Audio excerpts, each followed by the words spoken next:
The adult part of you reacting to the trigger and ruminating and going back to that place, whether you realize it or not, when you were young, shutting down. Hello, beautiful people. Victor here.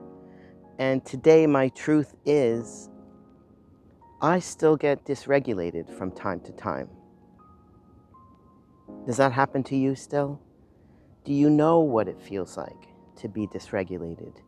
Do you know when you are dysregulated in the moment? Let's talk some more about this. Uno, dos, tres. Uno, dos. Uno, uno.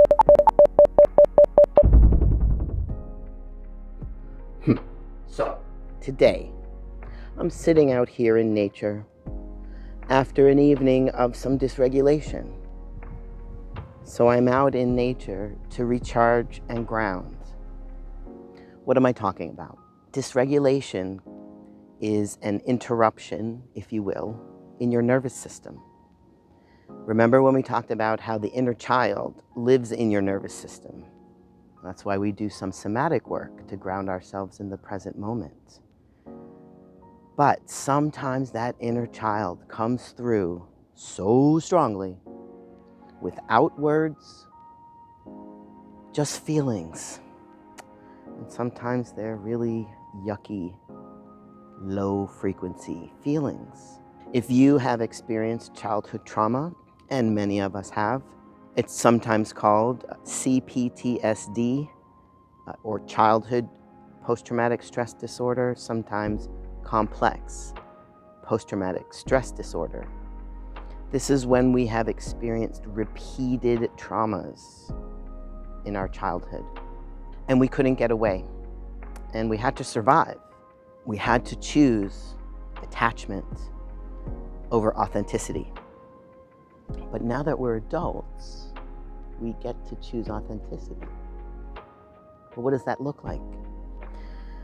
First, you have to notice when you're dysregulated.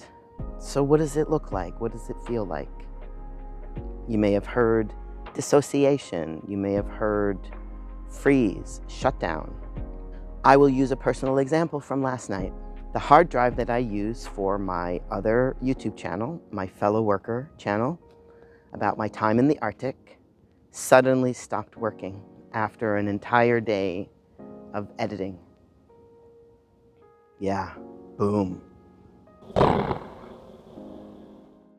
First, I feel really down. Then I might start blaming myself. Why didn't I buy a backup hard drive? I might start moving into self-loathing. What's wrong with me? Can't I do anything right? Does any of this ring true? Then you might start ruminating over and over and over and over. It's like a circuit. In the nervous system, there's electricity. All those nerves, you can look online and find out how many volts, how many units, but there's a lot of energy in our nervous system, a lot of electricity. And I kind of feel dysregulation is sort of like a short circuit, or if you will, a circuit that you're used to. So when I think this, I go there. And once I'm there, I go around and around and around in circles, unable to find my way out. Sometimes people are dysregulated for days, trying to find their way back home. One can move into a freeze state where you just feel like you can't do anything, or you might choose to numb the pain with sugar, overeating, alcohol, cigarettes, cannabis, promiscuity, watching TV hours and hours and hours, like sort of shut down in a trance, really. But it's a safe kind of trance that you're familiar with. So when you were a child, if the thing happened to you and you chose attachment over authenticity, that would mean that you would have to find some way to deal with all those feelings inside of you. And you need your parents to survive. They provide your food, your shelter. So you can't have those big feelings around them. You need to shut it down. As a child, I was told I was very sensitive. Over and over and over, just because I was reacting to the trauma I was around. Was I sensitive or was I plugged in?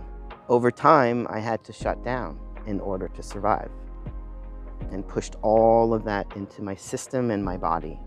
Guess what? It's still there. It didn't go anywhere. And I need to integrate it.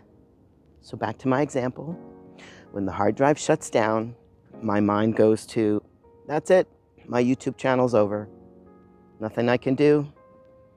Don't know if the data can be recovered, don't know if it can be fixed. But it's late at night. What is worrying gonna do in that situation? I'm not saying we don't all do it, but if it's like 10 o'clock on a Sunday night, there's no way I'm getting someone to look at my hard drive. So do I stay in that space? Do I try to control it, or do I surrender to it? Do I surrender to the fact that I will go to sleep and I will wake up tomorrow and then I will begin the journey to fix my hard drive? I won't know the answer until I hear from the tech person. Am I going to stay dysregulated the entire time? The old me did. So what that can look like with people is depression, anxiety, really sensitive to anything that goes on around you, quick to trigger to anger, frustration, things going wrong around you, as through the law of attraction, you're attracting more of that negative frequency. So back to the example. The old me would have stayed in that rumination. My YouTube channel is over. The hard drive is never getting fixed. I'm such a loser. But the law of attraction says, the longer you stay in that frequency, that's what I'm going to attract. I'm going to attract my hard drive not getting fixed. So instead, I try to get out of that feeling. First, I noticed that I was in shutdown and freeze. It happens to all of us. And in some way or another, we all have to figure out our individual journey to unpacking that. I stay in that space now for a shorter time.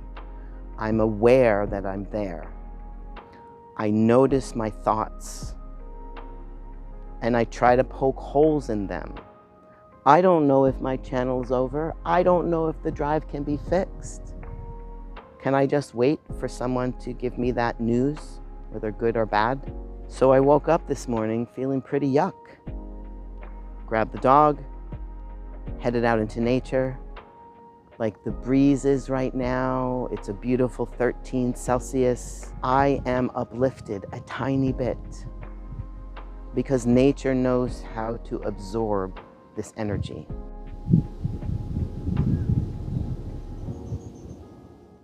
Acceptance and surrender of what's actually happening in front of you is the adult part of you, reacting to the trigger and ruminating and going back to that place, whether you realize it or not, when you were young, shutting down.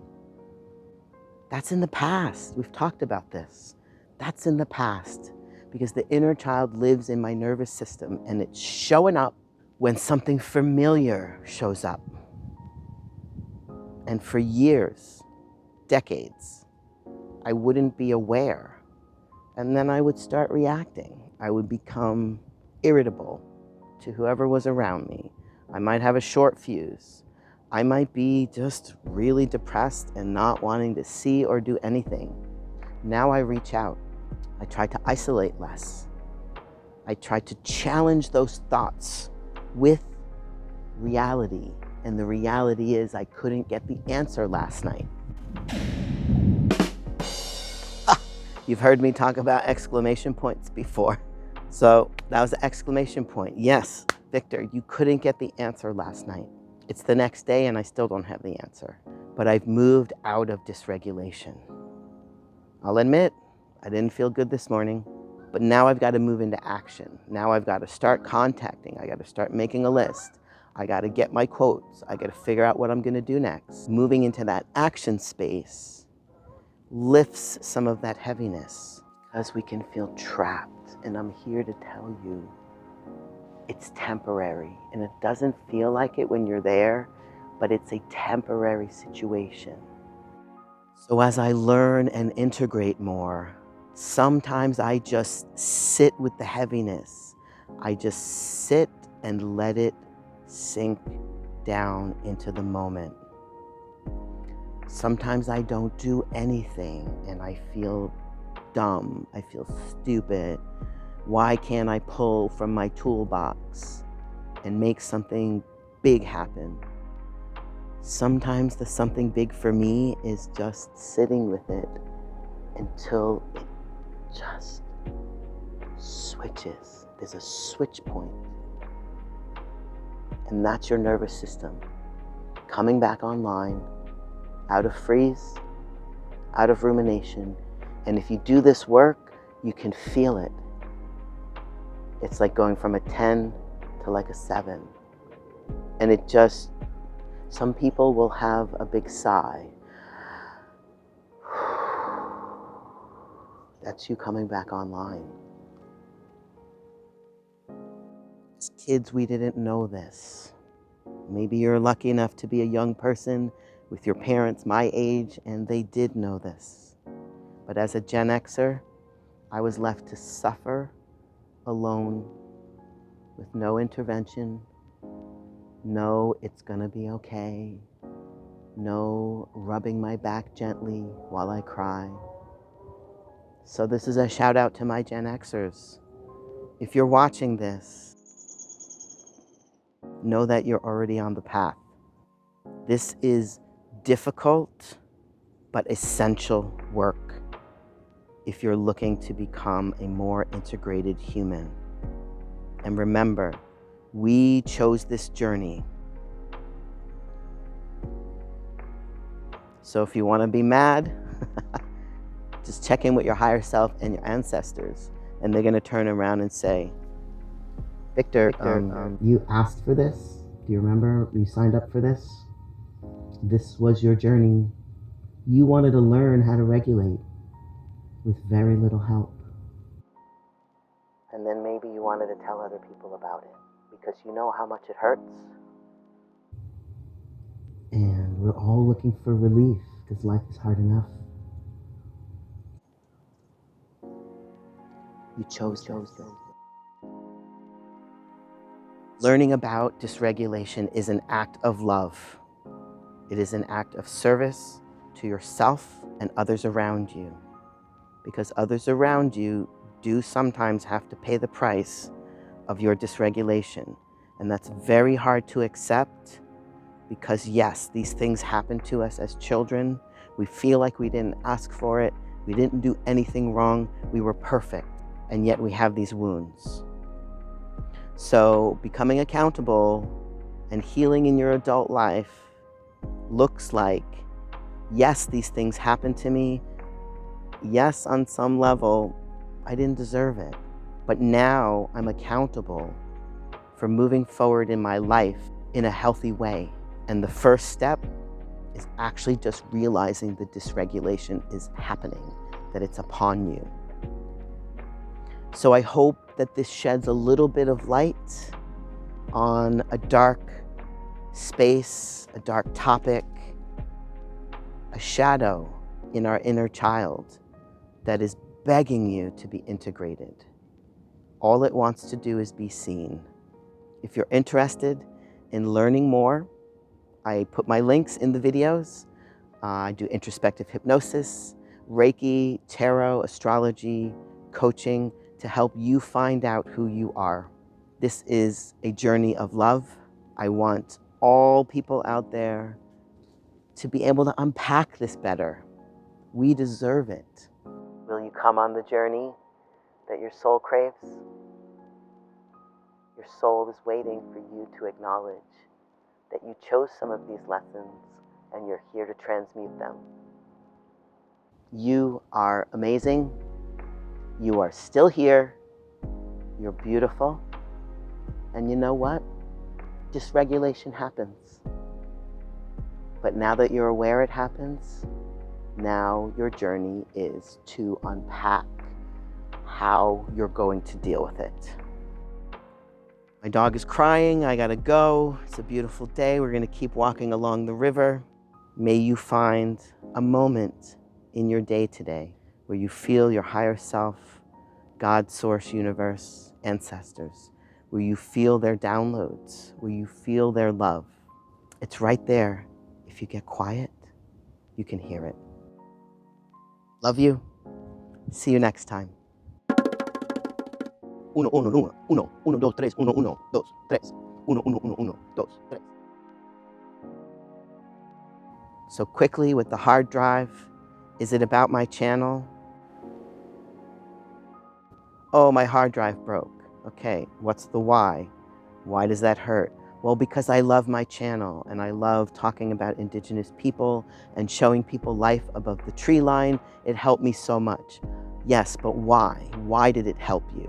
On some level, it helped me to connect with my Indigenous ancestry, Los Taínos de Puerto Rico. I'm feeling it strongly.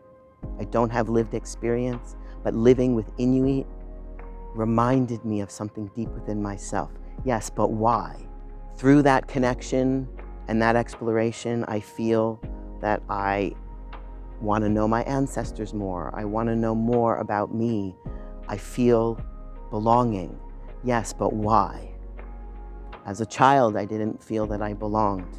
Even sometimes in the spiritual movement, I could talk for an hour about how there are a lot of ways I don't feel I belong there either. Yes, but why? As a child, I didn't feel I fit into my family. So how did we get from a broken hard drive to belonging? That's the work I'm doing.